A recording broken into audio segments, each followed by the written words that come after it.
All right, guys, we ready? This is it.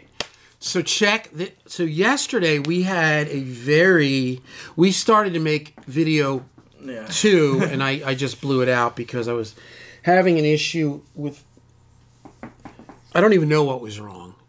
And I'm a guy that's all about phase, polarity, I'm good at that stuff. And I was having issues with the DI, and we switched DIs, and I don't know what we did. Well, we figured out how to test phase, which is using the reamp and sending a click track instead of me doing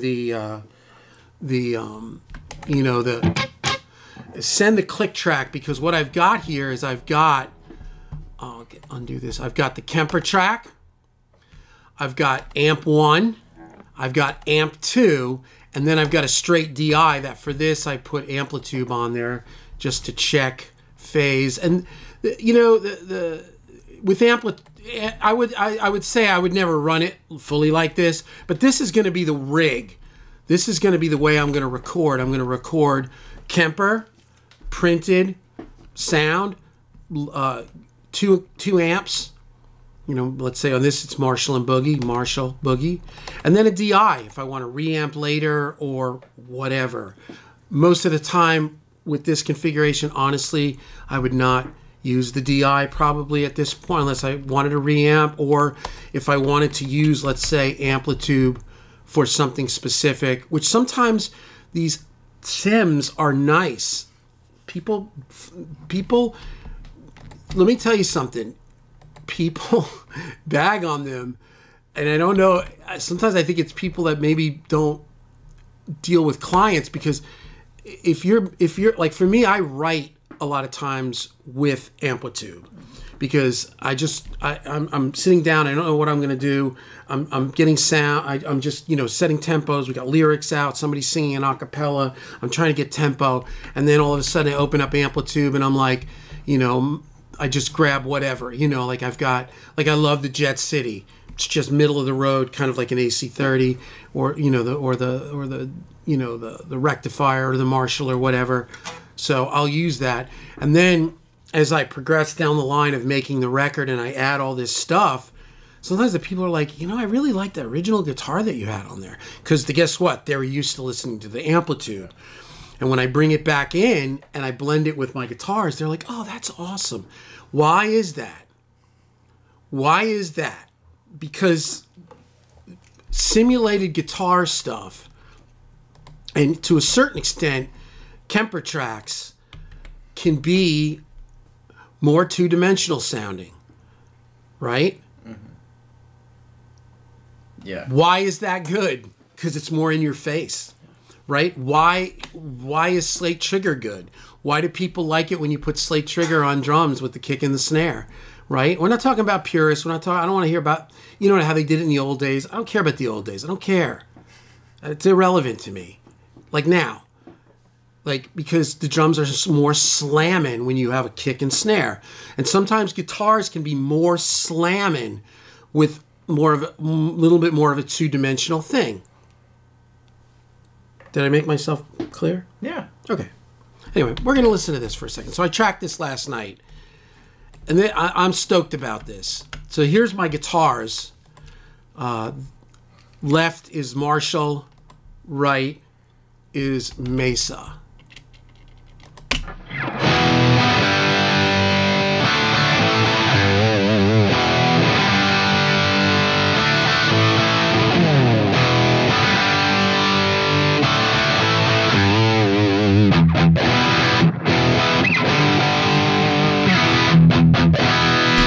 That's pretty nice, right?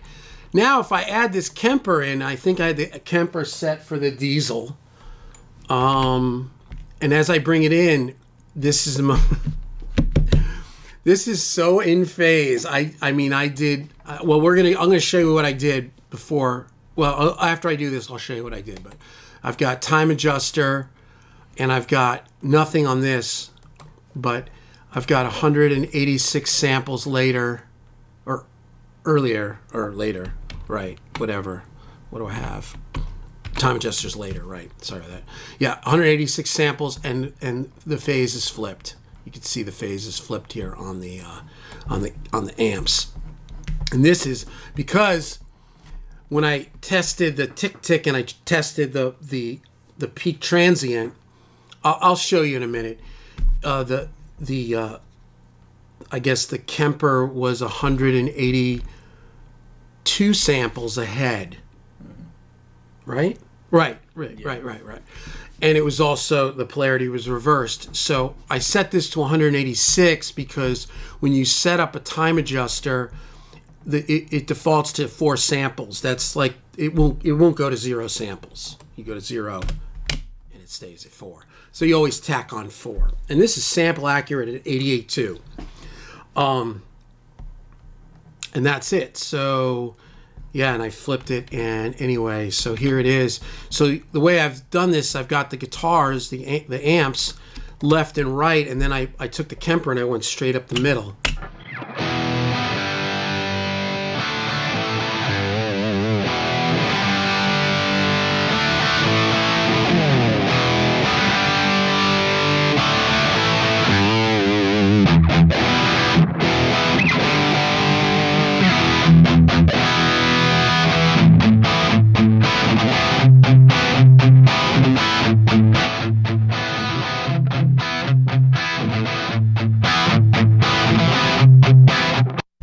I like that with the Kemper. And I'm the producer. Yeah. So if you don't like it, that's cool too. I like it. So that's the concept. And this is kind of a thing that is common. A lot of people will do. And so this is not actually how I would do it, because it would be one performance would be all left, the other performance would all be all right. Here it's just splitting one performance. It's not really... It's not exactly the way it will be, but you can get an idea of it. And that's that panning, like your left guitar and your right guitar, and then doing another track up the middle. That up the middle with the Kemper is nice because it adds that focus. Like if you ever use like a mid-side EQ, or like that Brainworks digital V, the mastering, or even like BX Shred Spread, any kind of widener, either EQ or just a widener effect. As you make it wide, there's also a knob for center to bring the center up. And with EQs, there's like a filter, like I don't know what you'd call it, but you set it like to 100. So anything from 100 cycles or below stays in the center. So as you widen it, the kick stays in the center, the snare, or not the snare, but like the kick, the bass, like the low end of like keyboards, everything kind of stays centered so that you're not just widening everything. That's kind of the concept here. So again, Kemper, and this is all one performance. This is not left and right, like 2 performances. Once you do that, it's going to be on and cracking. Yeah.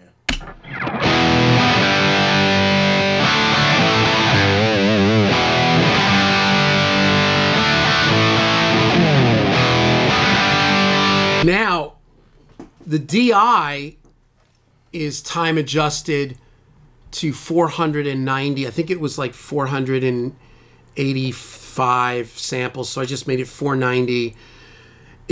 This is the DI, and here's where like this to me doesn't always work, and right now I don't really dig it. I'm gonna kill the Kemper.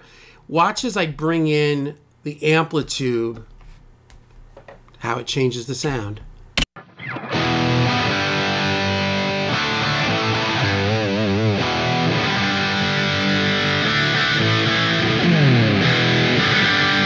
It starts to get, well, it could also be this. Let me do the SLO. Let me do a little more neutral.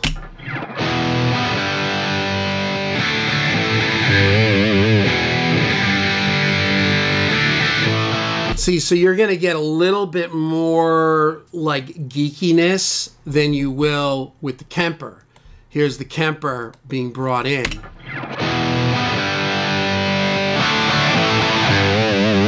Comparison. Like, it's better to do it with the Kemper. I was just putting this in here as a test, and the test honestly failed. But that doesn't mean that Amplitube 5 is bad. Amplitube 5 is cool. I think it's cool. But it's something to be like, it's kind of to me, it's good. It's a standalone. Like if I just did a DI and I wanted to do a guitar with this, it's one thing, but I wouldn't like integrate this into my rhythms. It's just, and I don't know why, but all this simulator stuff has a little bit of a, like there's little oddities to the sound. Even the Kemper can have a little bit of an oddity every now and then. It's not bad though. But I hear it with Axe Effects. I hear it with, I don't really know the Helix, but I hear it. I hear it with every single plugin. I had Neural DSP in here. I had the whatever that CTLA, or I don't know what it is, but all of them. I've had all the UAs, and I've got Amplitube, and I've got 11 and Guitar Rig, and I've got, you know, the Sturgis.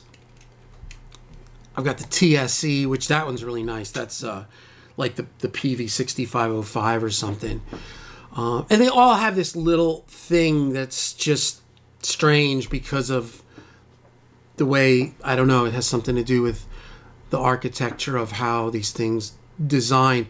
Of all of them, to me, Amplitube 5 sounds the best. You know, this by itself sounds good. So if I kill all this and we just go...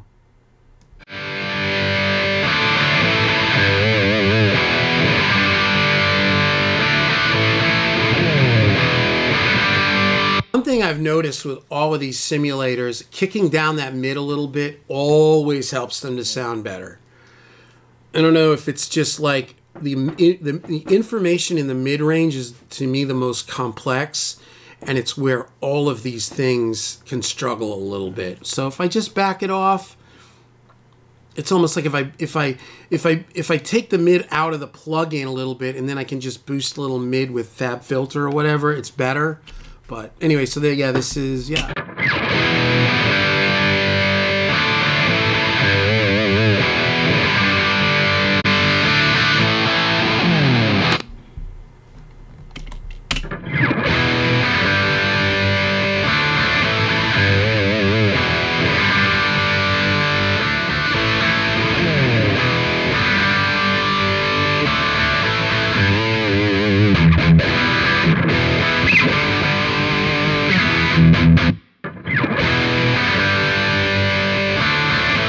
That's pretty nice. But now here's the Kemper VH4. That sounds more like an amp. You know what I mean? It's a different thing. But Amplitube is cool, man. I think this is cool. So I like it all. And I think that, you know, you can do cool, funky things. We're doing a record for this band in Australia, and they sent us their first song for like kind of to kind of analyze and pre-mix. And the dude was using Amplitube 5 on his record. That's a whole other story, but... And he printed it out, and I didn't really totally dig the rhythms things. Like, the rhythm had a little bit of, like, a gacky thing. It wasn't bad, though. But he had, like, this clean, like, almost like an echo flange guitar, almost like, come a lady, come my lady. Yeah. You're my super lady. You know, it's... I don't know, it had like a weird funky, and the preset, the way he set it in Amplitube, I thought it was the best part of the whole record. It sounded great. So that's cool, but that's not what we're about right now, right? So anyway, there we go. This is what we got going on.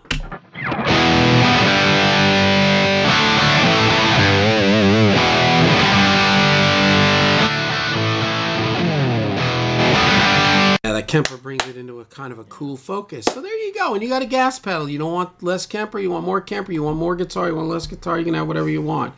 Well, Kemper's guitar, but you know, amp, right? So there you go. So here, I'm going to show you guys something. I'm going to take Amplitube off of this so that all I've got is the time adjusters, which I'm going to deinstantiate. That on Pro Tools is Control Apple.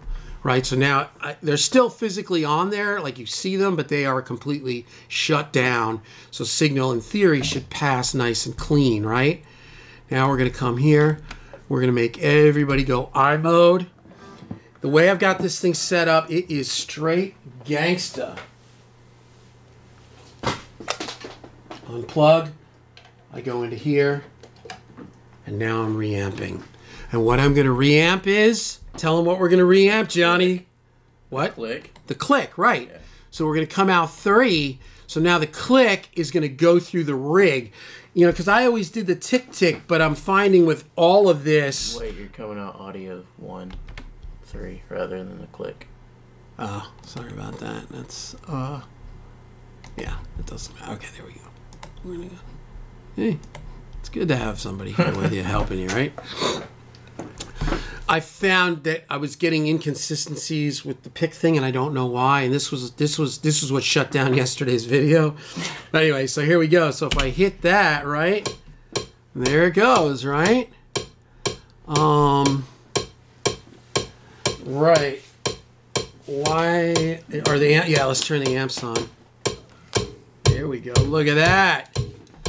So now I've got that click going through, and I think in theory, once you got your sound, and it takes a second, I would check the phase and polarity again, just because, just like switching amps changes, because amps have different slew rates. Like it'll be in, like 2 amps will be in phase if it's Marshall and Boogie, but if you pull that Boogie out and put an orange in, it can be different, and also polarity will change. Because I think speaker excursion changes. A lot of times oranges go the other way. So, with same thing with Kemper. If I am testing my Kemper, if I'm using like a Michael Britt Marshall, and then if I switch over to, you know, an Amp Factory Mesa, it may have a different reaction. So I would just test it. The other thing too is I always test the DI without Amplitube or, you know, any kind of simulator. That's just straight signal, right? So right now I've got this click is going through the Kemper, which is set for the same thing it was set yesterday, the diesel, and then the Marshall, and then the Boogie, and then my DI, which is coming out of the KGB. And now we go like this. Who's excited?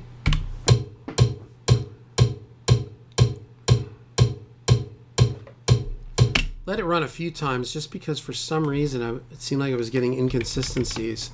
So what I'll do now is open this up a little bit, and we're going to take a look at this.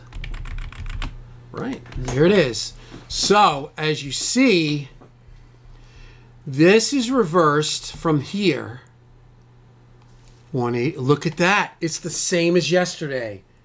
You see that? Yeah. So it's like like 188 maybe. Maybe 186. So that means that the Kemper is coming in 186 late. Do you understand that, everybody? Yeah. This is the Kemper. That's not the Kemper. This is the Kemper. This is coming in later than the guitars. So when I put time adjuster on the Kemper, I just set it on there because, and this is an old thing from back in the days of Native in like the 2000s with like Pro Tools 6 and old days. If you were going to put time adjuster on one track, you would put it on all of them, even if you weren't using it, just so that the delay compensation was now the same. It just sounded better. I still do it, and that's it.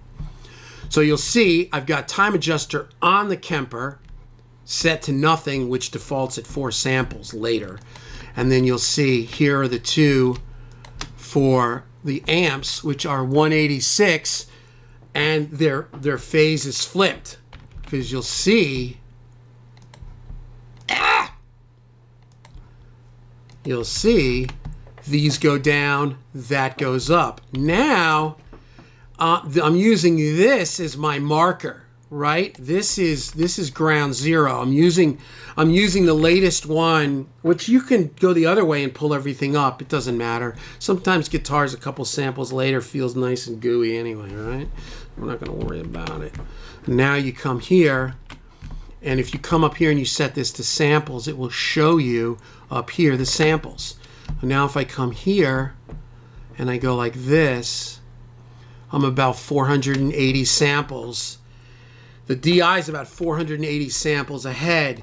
So now if I go like this, and then I got a 490 because there's 4 extra, and I don't have the phase flipped because the phase appears to be the same as the Kemper. So the Kemper and the DI are going up, the 2 amps are going down.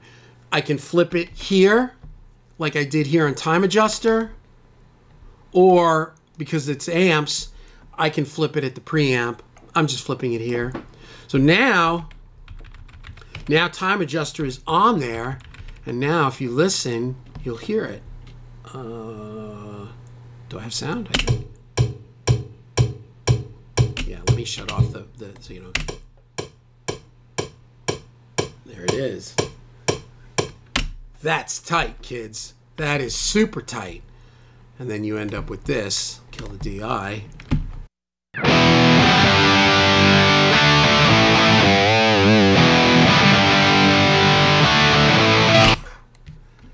Good Lord. That's so tight. And being a mixer, a commercial mixer that mixes for other people, I have people sending me their guitar tracks every day for mixing. And I mean, every time there's always phase stuff. Like, this stuff is so important. And it's not that you got to take your time. And there's no anybody that tells you this is just the only way to do it and it's real, you know, they are lying to you. It is a moving target.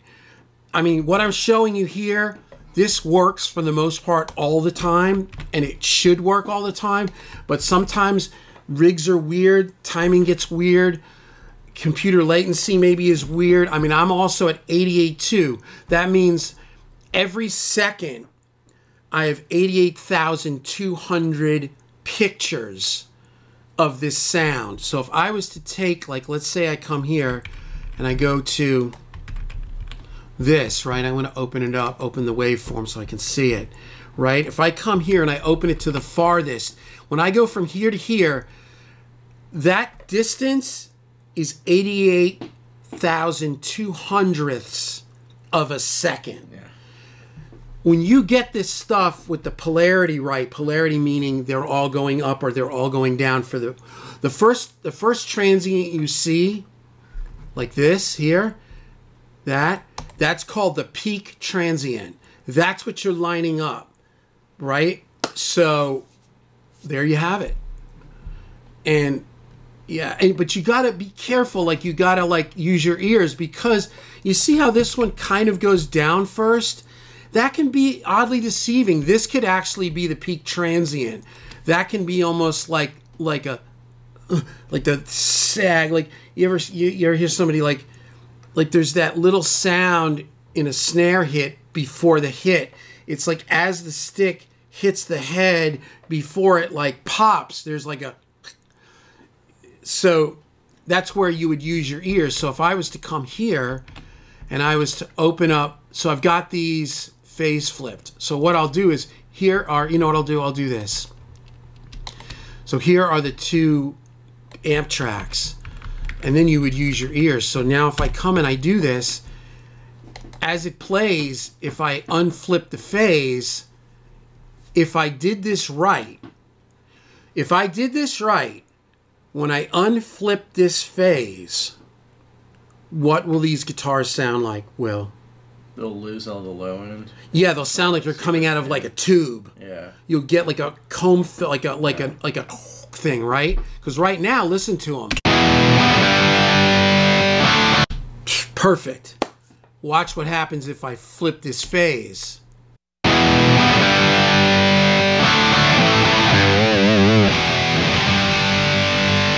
on, what the heck just happened? Why did that disappear? Oh, that was weird. Okay, well, I'll flip them here. So now they're flipped.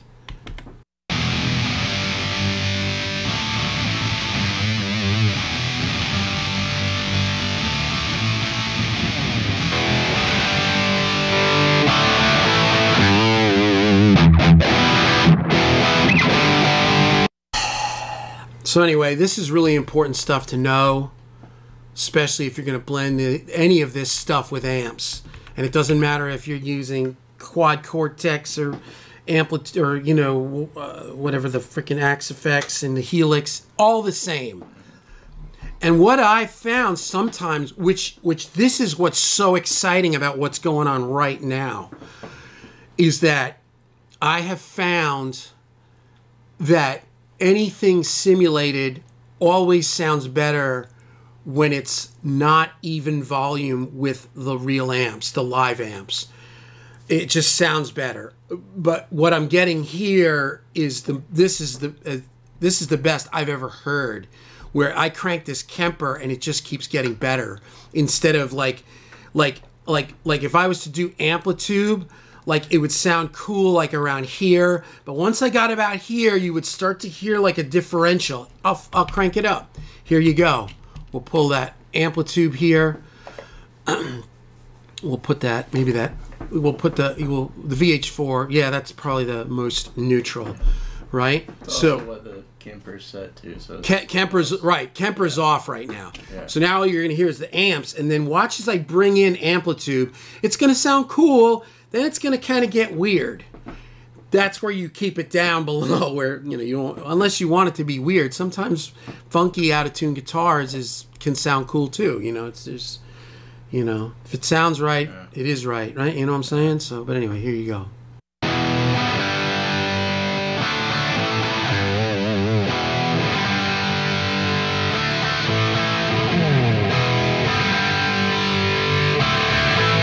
Here it's starting to get like it's kind of nice up around here, and it adds like a funkiness to the sound. I kind of like it. It does something. It brightens it.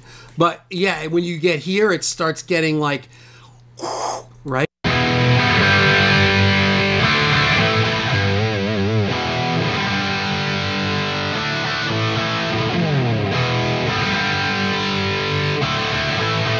About there, I can start to hear it, and a little bit sometimes can be cool. It's not necessarily always a bad thing. It just, just be conscious of that. Now here's the Kemper.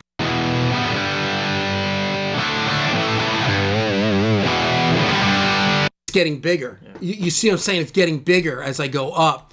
Where with the Amplitube, it's getting a little bit almost diffused, because there is some sort of and it's time aligned. It's not phase. It's not polarity. It's something to do with computer generated modeling.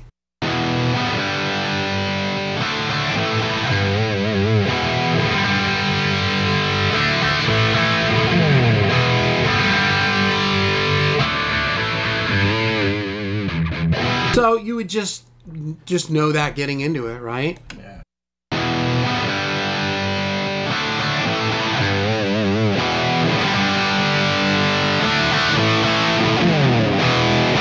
That's just money. That just sounds like money. I feel like Vince from what is it? Swingers. Your money, man. Your money, and you don't even know it. I don't know if the Kemper's set up. I don't know if it's saved. I don't think it's saved. I may have made some adjustments. Let me open up Rig Manager. This new Rig Manager is just killer. I mean, it's just really good. So I'm here. Hold on. That's how fast I reamp now. I mean, it's going to be on, dude. We're getting pictures in a few days. I got one more guitar in the shop, and then yeah, we're on. It's gonna be on. We're gonna get really serious about this. Oh man, that's just kill. And that is the 2 amps. I've got the DI on 0. DI's a little hot. Got the DI.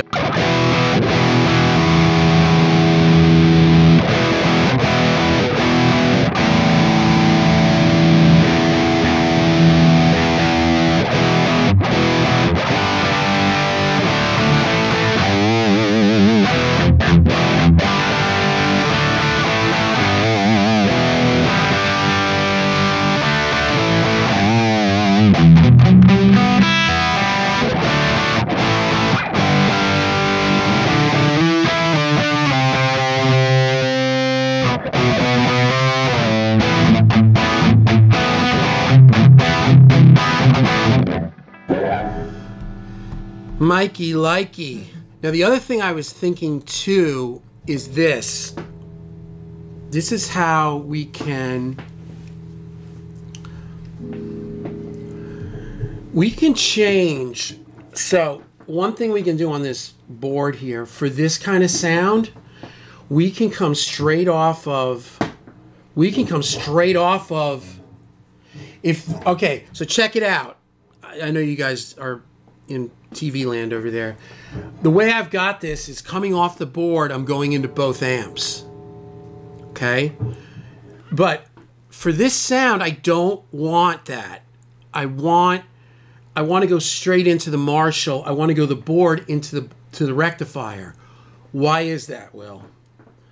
What do I want to use on the board on the rectifier that I don't want to use on the modded Marshall? Maybe the overdrive. Yeah, exactly. The overdrives, I do not like the overdrives on the modded Marshall. Yeah. So, this is so easy. Check it out. Here's the Marshall, which is 2. Right? Which is this, I gotta label this. Which one is 2? Here it is. If I unplug the Marshall out of this, but we're going to want to double check phase, and I go to through here, in theory, hear the noise though? Yeah. Okay, that's all right. Let's find out what we got going on now.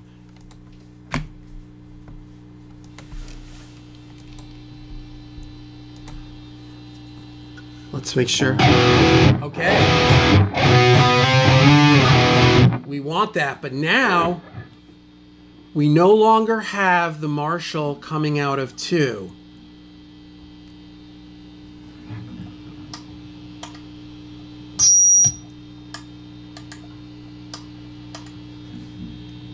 Okay.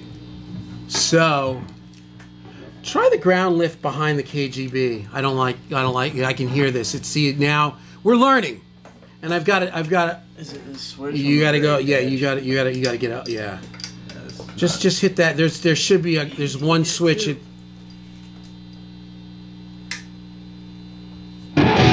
Okay, switch it. Yeah, just leave it the way it is. Okay. So that's no bueno. So, you know what? Shut the stand by the Marshall.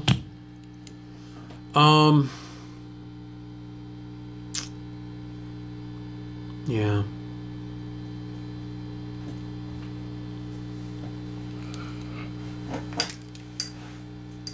Yeah, the option would be then to, let's say, not do the DI at all.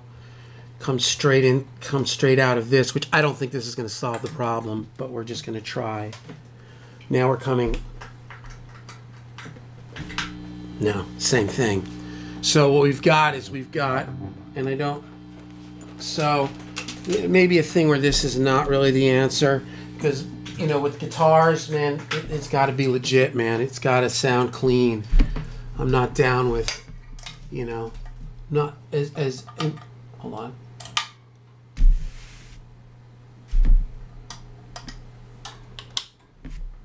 Yeah, that's clean, right? I lost it, right? Yeah, there you go. And that's with the Marshall back on. So in that case,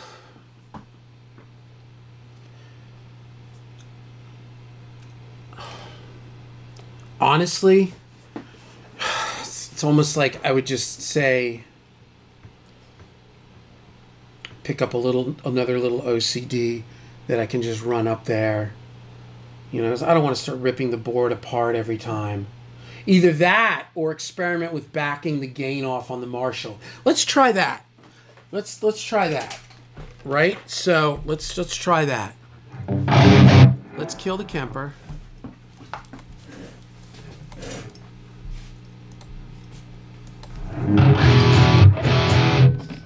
All right, so kill the rectifier.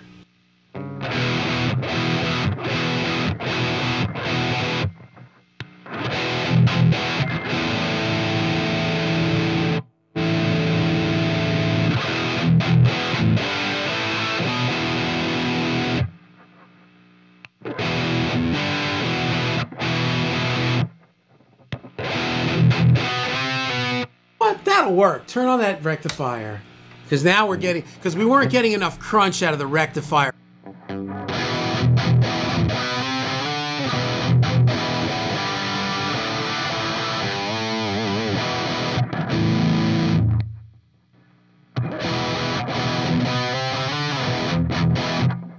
Nate likes. Yeah. I don't know. It's cool. It's different. Yeah, it's kind of weird hearing it on the one side too. Give me one second.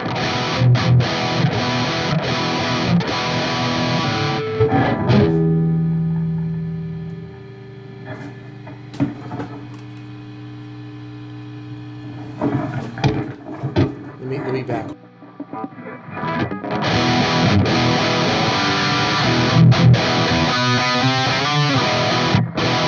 That's better.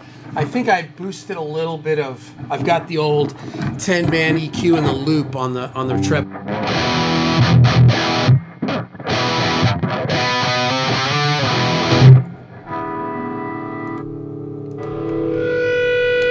And the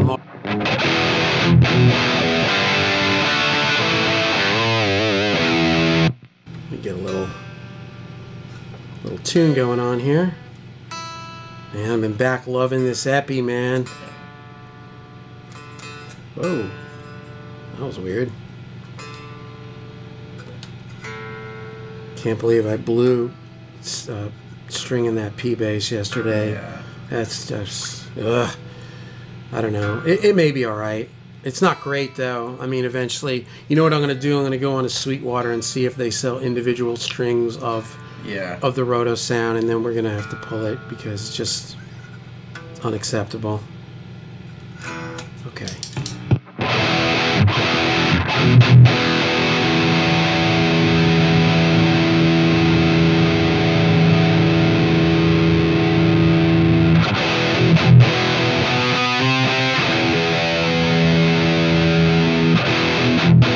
You gotta have that. I love the drive low on that OCD. Yeah. There's the high pass on.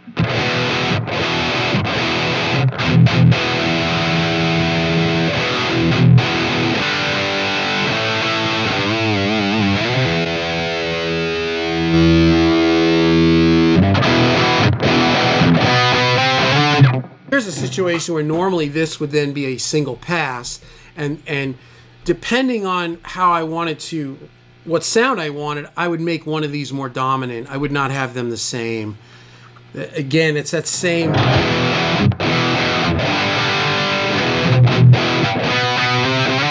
More Marshall, more Boogie.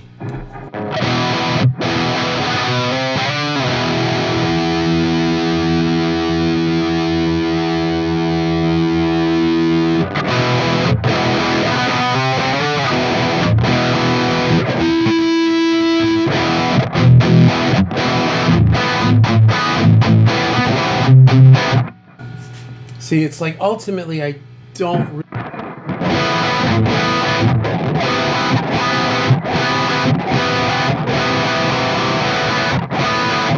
really want that OCD in that Marshall. That's kind of I'm not really into that sound as much. Let me get rid of this.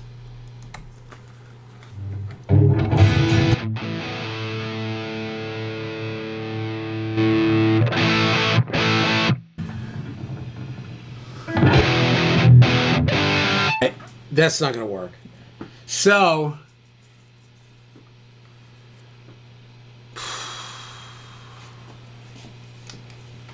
I mean, that's it. There's no other, because if I break that Marshall out, let's try it one more time. Okay, so we're going to turn on the volume so you hear the noise. Right, so the Marshall is in 2, which is, yeah, there's if I lift that ground, right? Or no, that's if I add the ground. So what it is that if I do the Marshall like that, oh, and here's where it freaking, again, Okay, so what could we use? Think about this. You know. The tone bone? The tone bone. Go, let's grab it. That's exactly, and this is a little bit overblown, but we're figuring it out. Because now I can run the tone bone between the DI, you know, the direct out into the Marshall, and then I can flip it there. So let's try, let's just run this right here for right now. Just plug it in. I think there's one or two more outlets. Oh, I hope you guys are enjoying these videos, man. I think this is cool stuff, and let's take it. Let's do this. We're gonna record a little bit of the noise because we're gonna bypass this stuff. So there's the noise, right? And we're gonna shut both these down. Now what we're gonna do is we're gonna come out of the Marshall, boom, right? Or this is into the Marshall, or what, you know what I mean. This is plugs into the Marshall, and we're gonna come out number 2. Remember, out 2 has the ground lift. Okay. Right? Yeah. Now we're gonna take this dude, and we're gonna go input here, and we're gonna come now direct out. But let's not lift it. Is that? Yeah. So now it's the ground is on. It's normal. So now when I turn this on, it's probably gonna be noisy. And there it is. Yeah, you hear it? There it is. Now in the middle of all this, I've got a tone bone, another thing, a lot of things. Yeah. You want to do the honors and lift the ground? Let's go. Yep. Oh! High five! High five! Yeah. So now, oh, gee, that sounds even cleaner. If you can imagine that. Let's see, is that even cleaner? Here's original. And oh, dude! Yeah, I got rid of some like this. It's even better. Yeah. So now, well, let's make sure we're on. Oh no, wait. We're not on. Let me toggle both. There we go. Now it wasn't physically on. I think we're on now.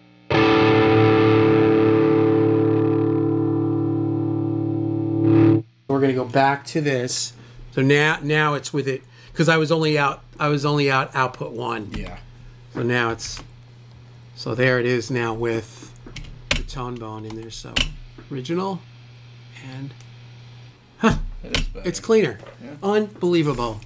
All right, another thing to take off of Craigslist for sale. This radial stuff is amazing.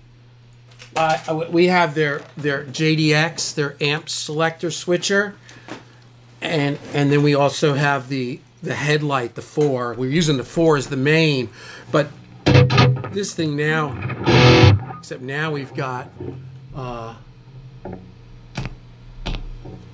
some weirdness. Just give me a second.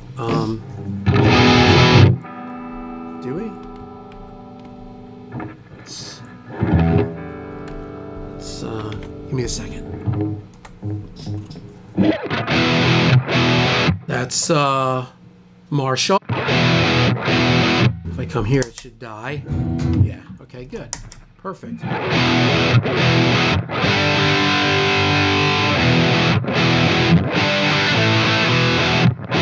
And then Mesa. See, now I'm getting phased. You hear that? Isn't that weird? I wonder if going through this flipped it. There's a polarity flip. Oh, no. See, it's creating more latency, I bet. Let's try. See, something's weird there now. Something is weird there. Look at that. It's reversed. Dude. Oh, and it's out of time. Yeah. Oh. Wait. It's going out through. Wait, because the Marshall is in cab 1, right? Yeah. So it made it earlier. Or wait a second. Decreased the latency. No, and it didn't. Hold on. So the Marshall. Well, no, because now Wait, I may have done this wrong. Give me a second. I think, because what I'm doing now is I'm coming out of the through. I don't want to come out the through. I don't want to come out the through. I just want to come. Can you come out like the big sky? No. I just want to come out of this. I want to come straight off of the. Oh, yeah, because I'll be after. It wouldn't help anything. Yeah. Maybe better. Just buy an OCD. You know what I mean? Like. Yeah. Well, let me. I mean, I can do this, but this may ultimately be better. Hand me that 10-foot cable. So now this will be shutting off the DI. Is it? That dude, yeah. Yeah, so now this is straight off of the...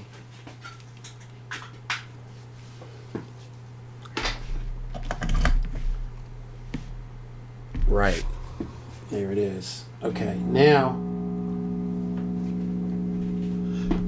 Are both amps on? Yeah. Sounds like there's ground noise. Well, they're on.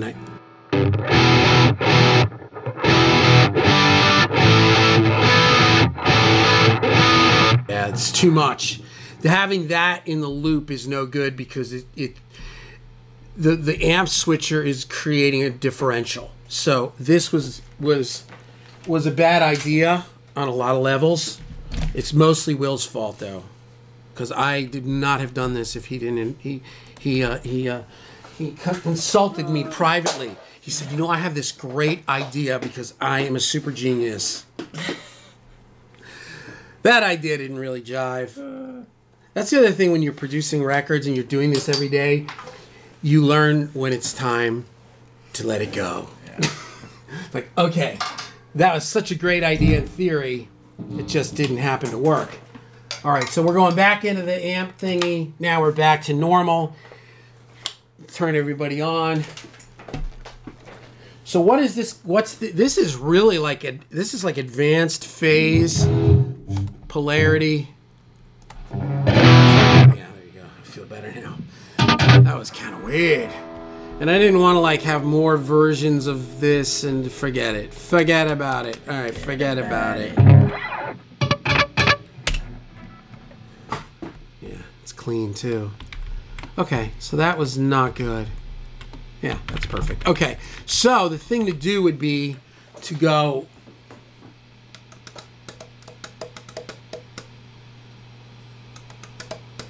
Just have my like dedicated what pedal I use for a triple.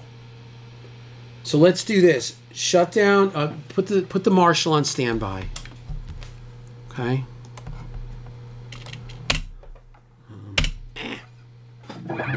So here's the triple with nothing.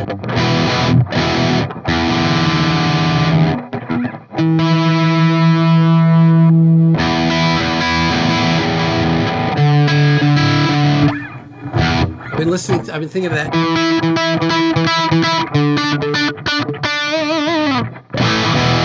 Oh, that Van Halen song of Fair Warning. Or no, Women and Children First. That's been in my head lately.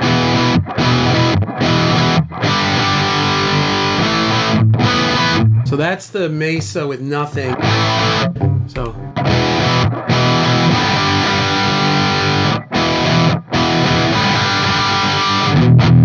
Now do OCD.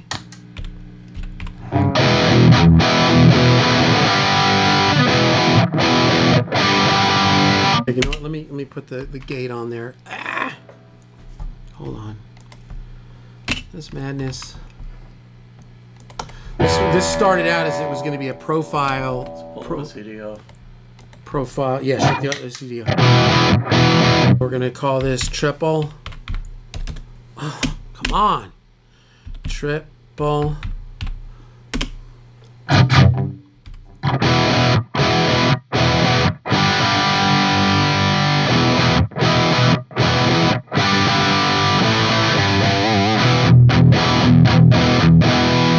Now, let's do OCD.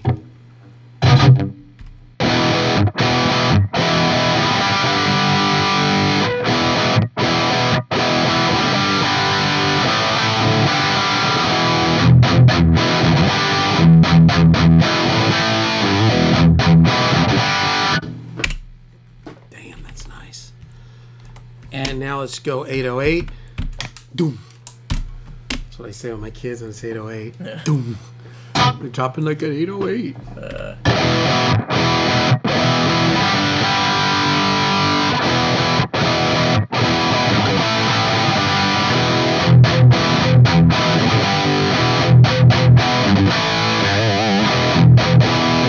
All right, and let's try the light speed.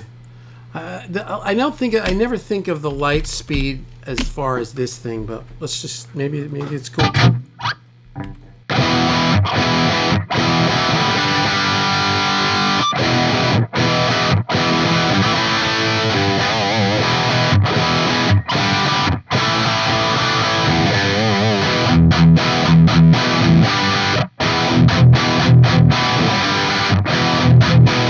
Oh, that's actually nice. All right, so here is the amp straight.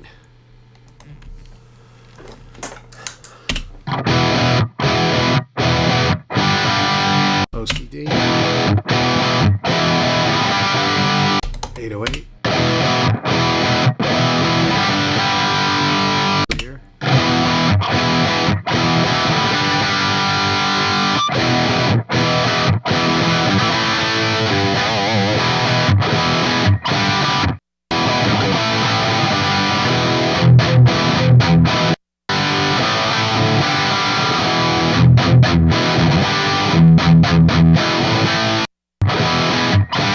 Yeah.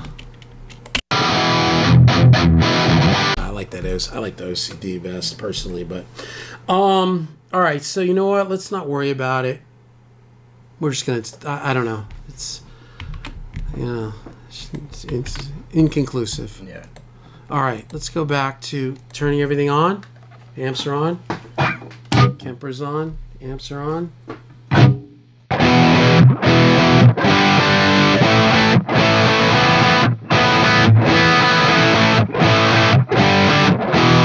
Maybe on a lot of these rhythms too, the boogie not being so gainy is not a bad thing. It just feels a little, it doesn't feel right. Maybe it's all right.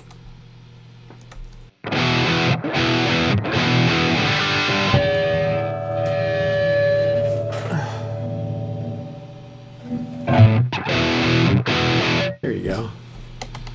Let's kill the Kemper.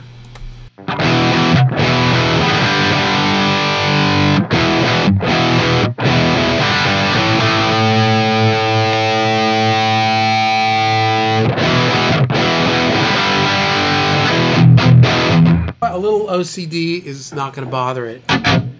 Right? Now, how am I getting into the Kemper? Oh, I'm not getting into the how? Kemper's coming off of... So here's the... there's a couple of different ways I can come off of this stuff. I can come off and not use the pedal board. I can't remember how I plug this stuff in. Where is the Kemper? I think is coming. Oh, Kemper's coming out of the tuner out of the headlight. Yeah. Right. So now if I come here, this is Kemper, and then this the effects should affect the Kemper, right? Yeah. So the Kemper.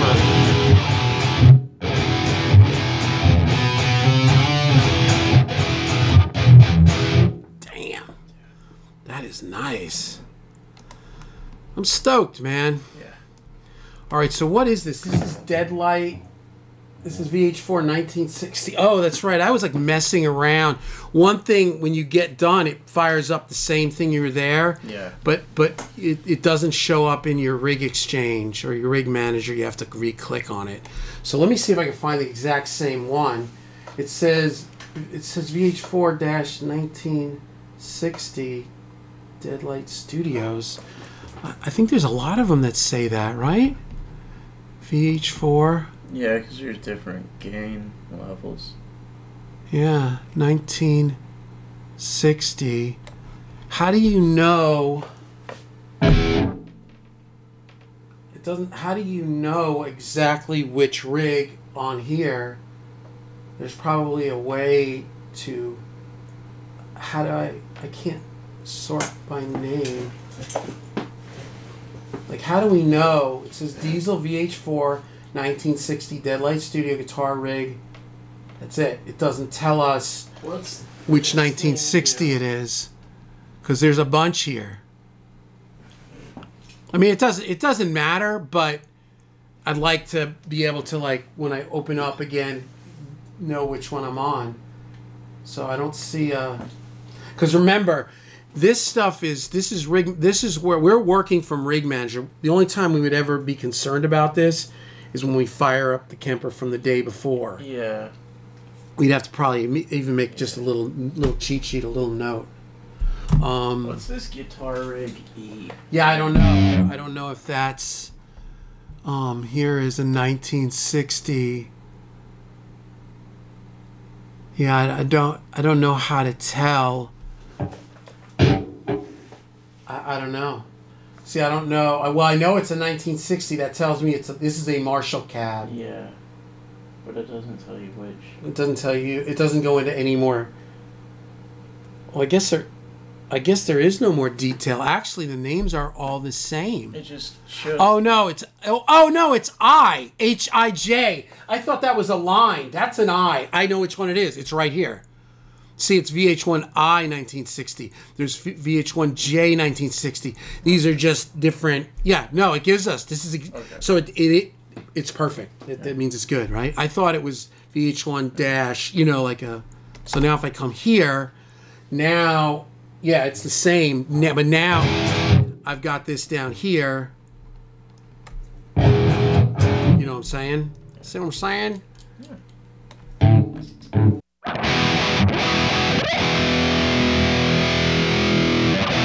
We'll do no GML.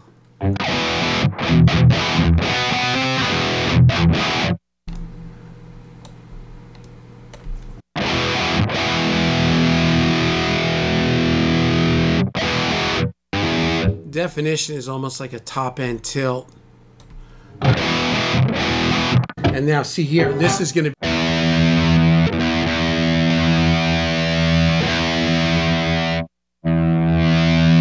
Now this is with the OCD going through this diesel.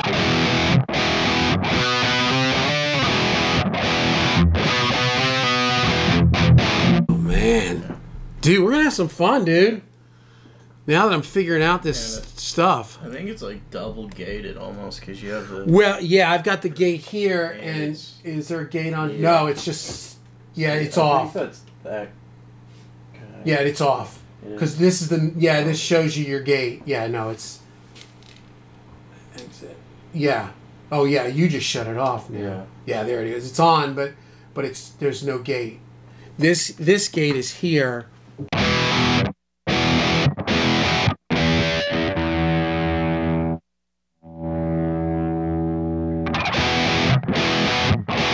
The gate on the Kemper is nice, though, man. That is a legit gate. All right, so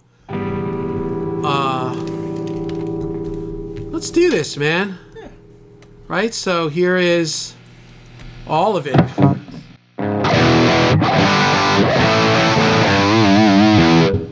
And then we can the DI, and then we have a DI. We can reamp.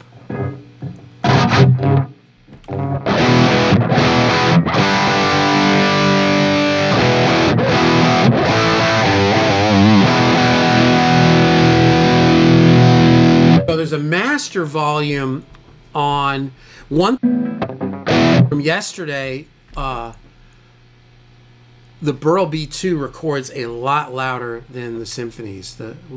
But the Symphonies are brighter. They're nice, actually. They're a little more open. They kind of make they're cool too. If you come here, I don't know if I see if I go output. Yeah, there's our master output, right? Let me shut off the amps.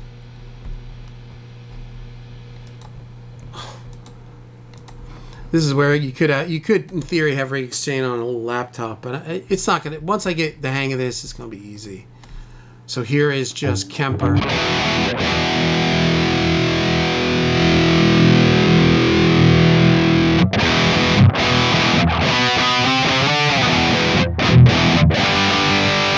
it's hitting those inverters a little bit more, huh? Still in a good spot. It's not too hot. I've been recording at lower volumes. That's kind of the new thing. Everybody needs a new thing.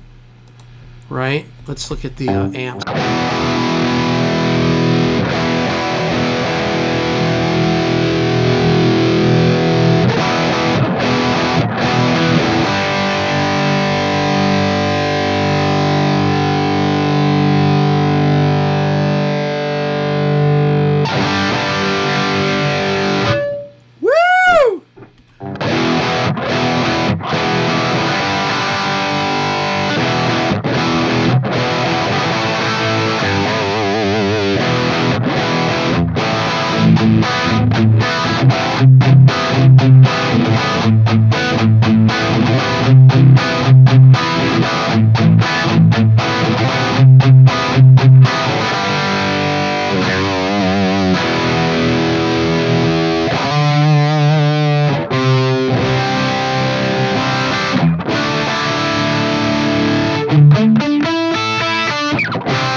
I did that.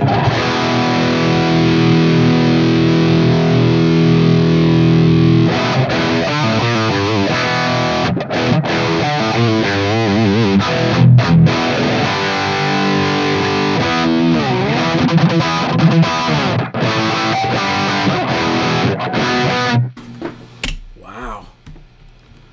Now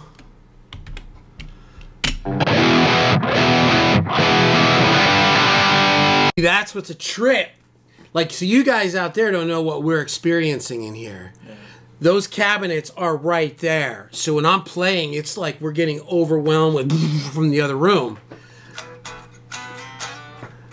That's a trip. You know, that's what that HW guy says. He's like, do these sound like an amp in the room? He's like, well, not exactly. They sound like an amp mic'd, you know, in the cabinets in another room, like actually the recording. Yeah, it's crazy.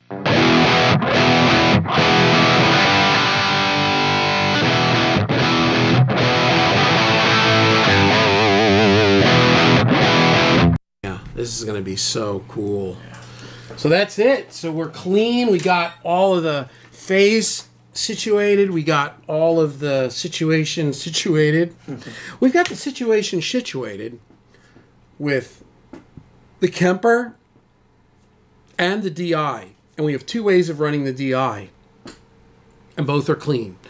We can come straight off of the volume pedal, which bypasses all the effects. So if I just want a DI, I can do that. Or I can run it through, because like I did an amp, I did DI tracks. I'm redoing Rain When I Die by Alice in Chains. So I did everything with Amplitube just to get the parts put together, and then I reamped it.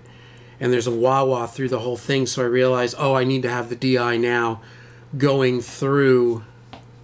Yeah, so all you do is take this output here that's coming off for the DI. That's this. Just unplug it and plug it in here.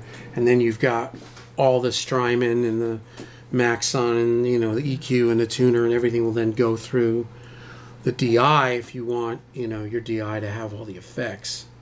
So it's whatever you want. Yeah.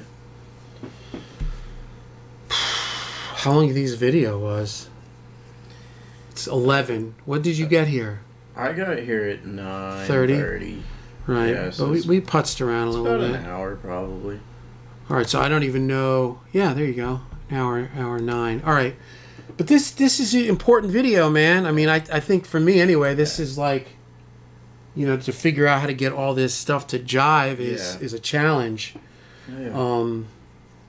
And again, you wouldn't always have it all jiving. You know, a lot of times you just would fire a track up with Kemper or just use an amp or just go DI and use Amplitube or whatever. But for this, you know, you can do it all, right? Yeah. And it's all phase aligned. And definitely the way to test it is by reamping the click. So it's just like so consistent.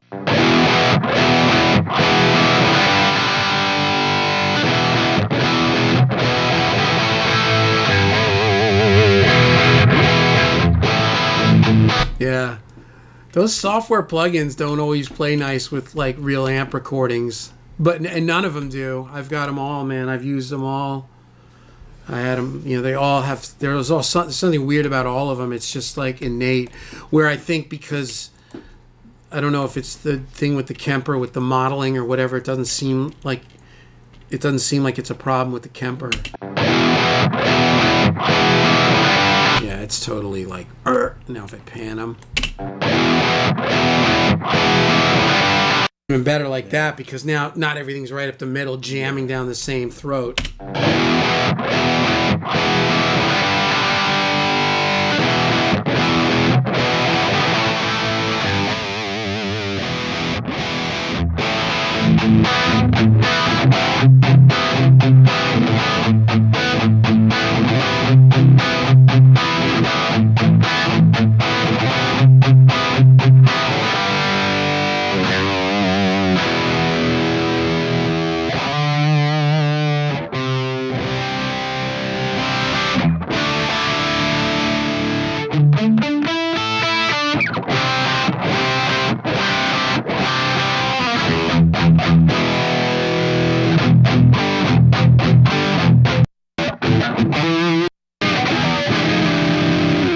Yeah, it's funny. The more I work with the Kemper, the more I'm getting accustomed to it, and it felt really dark. Not dark. I don't know how to explain it. It felt strange at first, like darker, and then the more I got used to it, I'm like figuring out that this diesel profile is really well balanced.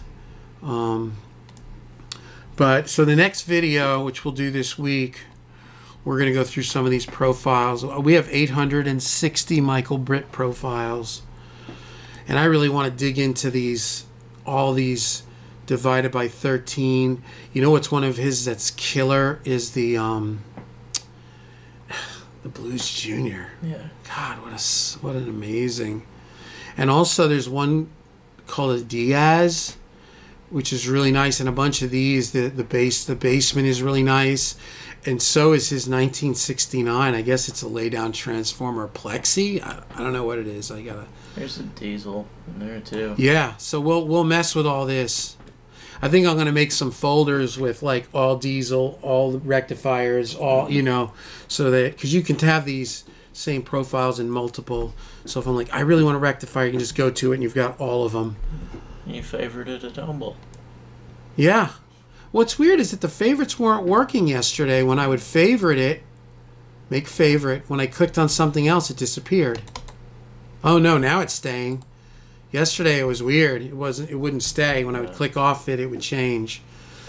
But yeah, these are some of these are just killer. Yeah, some of those AC30 ones are nice. His 69 Marshall is just, wow, sweet. Yeah, look at this. I bought them all. I called him. I said, I want them all. His 56 Pro, this is killer. Like, this is our next video. Yeah. We're going to go through all. Yeah, the 56 Pro is just, as is the Twin. And I'm not always a big Twin fan, but it's really nice. Yeah, Proverb. Yeah, this is, it's got a champion. I guess it's a champ. I don't know. Jazzy Chorus. We could did our like Nothing else matters. Like, Yeah. you know, he's just, I think it's a Roland, or I don't know what it is, but it sounds like that. Yeah, this is look at all this. Matchless divided by 13. This is, you know, Trainwreck, Princeton. Like, I want to dig into this car. Those are great amps. Yeah. All right. So, well, that's it, man.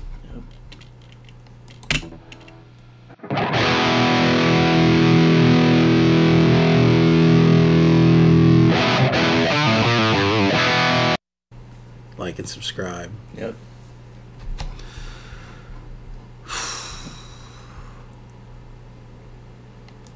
No.